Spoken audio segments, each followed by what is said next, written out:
Hello everyone. अगर आप UPSC की तैयारी कर रहे हो और या फिर आपने तैयारी अभी अभी शुरू करी है या फिर इन फ्यूचर करोगे, तो एक बात जो आपको याद रखनी है, निरंतरता बनी रहनी चाहिए, कंसिस्टेंसी नहीं टूटनी चाहिए। क्योंकि 17 सब्जेक्ट, उन 17 सब्जेक्ट को पढ़ने के लिए तकरीबन 1.5 साल का वक्त लगता है, और उनको पढ़ने के बाद उसको याद रखना दिमाग में तब तक रखना जब तक कि आपका पेपर नहीं हो जाता। ये बहुत बड़ा टास्क है। ये तभी पॉसिबल है जब आप डेली बेसिस पे पढ़ते रह रहे हो। अब इसके साथ साथ करंट अफेयर्स का भी काम करना होता है, और करंट अफेयर्स का एक सोर्स हो तो आदमी कर ले। द हिंदू है, इंडियन एक्सप्रेस, योजना, कुरुक्षेत्र में, down to earth, science reporter, इन सबसे नोट्स बनाना, इनको पढ़ना, इनको जीएस के साथ लिंक करना।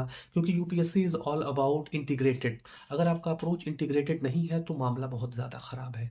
तो बस मैं आपसे ये कहूँगा कि आप पढ़ते रहो, और इसके अंदर आप एक बात याद रखो, चाहे आप हिंदी मीडियम से हो या फिर इंग्लिश मीडियम से हो, आपको इंग्लिश कंपलसरी पेपर को नज़रअंदाज नहीं करना है।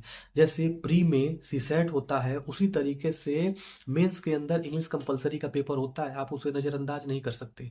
मैंने उस पेपर को पढ़ाया है और मैं उसका लिंक डाल रहा हूँ मेरे एप्लीकेशन और मेरे वेबसाइट पे। वो वीडियोस पड़े हुए हैं, आप उसे देखिए और उसे देखने के बाद इवेलुएट कीजिए। अगर आप यूपीएससी की तैयारी कर रहे हो तो आप उसे देखो कि क्या आप नज़रअंदाज कर रहे हो इंग्लिश कंपलसरी का पेपर।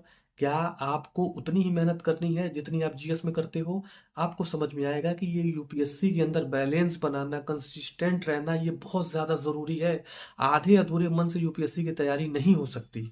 मेहनत करते रहो, आपको सफलता मिलेगी। Thank you very much. मेरे चैनल को प्लीज़ सब्सक्राइब कर लीजिए। और जो मैंने इंग्लिश कंपलसरी का पढ़ाया हुआ है, जिसका मैं लिंक इसके डिस्क्रिप्शन और इसके कमेंट सेक्शन में होगा, आप उसे प्लीज़ चेक कीजिए और उस वीडियो को देखिए और देखिए पेपर कैसे आता है। Thank you.